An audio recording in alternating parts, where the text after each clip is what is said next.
Hello everybody. I'm going to answer a few questions from a homework packet. This first one's asking me to find the region bounded by these three equations: y equals e to the x, y equals x cubed, and the y-axis, which is x equals 0. And I want to find the volume with a cross-section perpendicular to the x-axis, and the cross-sections are triangles with height equal to 3 times the length of their base. So the base is going to be the distance between the functions that define my region, which means the height will just be 3 times that result. So let's do a quick little sketch, and this will not be perfect, obviously. Alright, so e to the x exponential function, it's going to pass through 0, 1. I won't draw this perfectly to scale. Looks something like that. And then I got to graph x cubed. It's going to do something like that. And then x equals 0. Let me just make that a different color. X equals 0. So my region is here.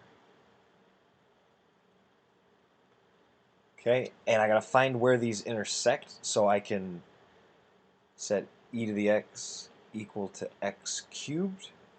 If I do that, I get x equals about 1.857, and that's just using my calculator. So this point here is 1.857, comma 6.406. As usual, x and y. So then I need to determine the height, which is my base. I need to determine this length here. Well, that length here, my top function is the exponential, and the bottom function is x cubed. So that length is going to be e to the x minus x cubed. And this is actually one of those problems where you can get away with messing it up, because when I find the area of a triangle, it's going to be 1/2 base times height, but my equation, what I've highlighted here in green, says that my height is going to be 3 times my base. So ultimately, my area will be 1/2 base times 3 times the base, which is just 3/2 times the base squared. Alright, so ultimately, I'm going to find the volume is going to be equal to 3/2. The integral, since I'm perpendicular to the x-axis, I'll be integrating with respect to x. My leftmost x value is where x equals 0, and my rightmost x value is 1.857, the intersection between those two equations, e to the x and x cubed, and I'm integrating b squared. Well, b is simply this e to the x minus x cubed. That's my base length, the distance between those two functions, and I have to square that. Alright, so I should end up with 5.267. Let's see what we can get out of this. Alright, so I've got to square everything. I'm going to leave my 3/2, so let's do a little hand calculation. 1.857. So e to the x times e to the x will be e to the 2x. And then I'll have minus 2. I'll have an e to the x and an x cubed. And plus an x to the 6th. So if this were a calculator problem, I would have just typed this integral to begin with, which this would have had to have been a calculator problem based on my intersection point of 1.857. Because what I'm ultimately going to have is integration by parts with a couple steps down there. So I'm going to actually integrate just this part first because it's simple, so I'll do that in green. So I've got 3/2, the integral from 0 to, well, those integrals are pretty easy. We can do those. So e to the 2x will just be 1/2 e to the 2x. X to the 6th will just be 1/7 x to the 7th. multiply all of that by 3 halves, integrate from x equals 0, or sorry, plug in 1.857, subtract what you get when you plug in 0. And then I've got this pesky middle part, which I'm going to write it as minus 3 times the integral from 0 to 1.857 of e to the x cubed. And how did that happen? Well, I just did the 3 halves times the negative 2 to give me a negative 3 out front. And then I'm going to bust out integration by parts, and I'm going to do it with a table. So I'm going to go x cubed, e to the x, 3x squared, 6x, 6, and 0. And this is a fun one to integrate. So again, I took the derivatives on this left side and I integrated on the right side. And now I'm going to do positive this.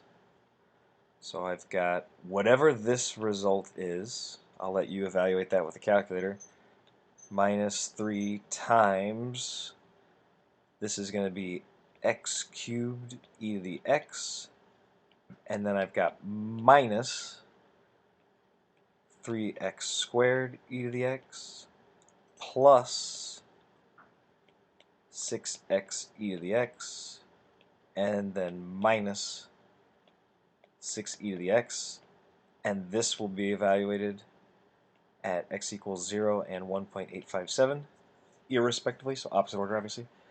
So then you're just going to ultimately plug in 1.857, subtract what you get when you plug in 0, plug in 1.857, subtract what you plug in 0, and you should end up with this result. So this was just a nice little reminder of integration by parts using a table. But ultimately this was a calculator problem, and you should have only looked about and cared about everything above this purple line and in this now purple box.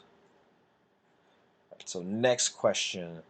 It says find the volume of the solid generated when the region bounded by yada yada yada revolved around the x-axis. So I'm revolving around the x-axis, so I want to be thinking integration with respect to x. So I want to find out where the square root of 3 minus x, so where does the square root of 3 minus x intersect y equals 0? Well, we all should know that that's just x equals 3. And conveniently, x equals 0 is also a bound. So if I graph this, square root of 3 minus x shifts me to the right 3, so I'll go ahead and count 1, 2, 3. And then since it's a negative x, I'm the square root reflected horizontally. Okay, so then I've got that. X equals 0 is also a bound, and y equals 0 is also a bound. So I'm looking at this region here, and my goal is to determine the solid revolved around the x-axis. So if I were to revolve this, I can see that my region touches itself, so it will be a circle or a disk, not a washer. So all I'm concerned about is what the radius is. In this case, my radius is given by the distance from this function square root of 3 minus x down to this function y equals 0. So the difference between those is simply the square root of 3 minus x. So that's my radius. So in order to find my volume, I will do pi times the integral from 0 to 3 of my radius squared.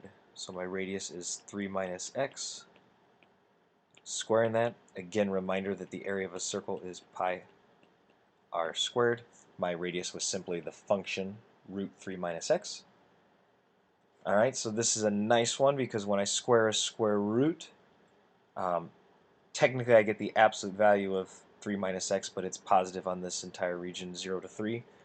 So I get pi times the integral from 0 to 3 of 3 minus x, which is a nice one. I get 3x minus 1/2 x squared evaluated from x equals 0 to 3, which is also nice because my lower limit 0 will just cancel out. So I get pi times 9 minus 9 halves, which is simply 9 halves pi, which I believe is different than what you may have seen in your solutions. So that should probably have answered your questions. Good luck, stay safe, stay sane.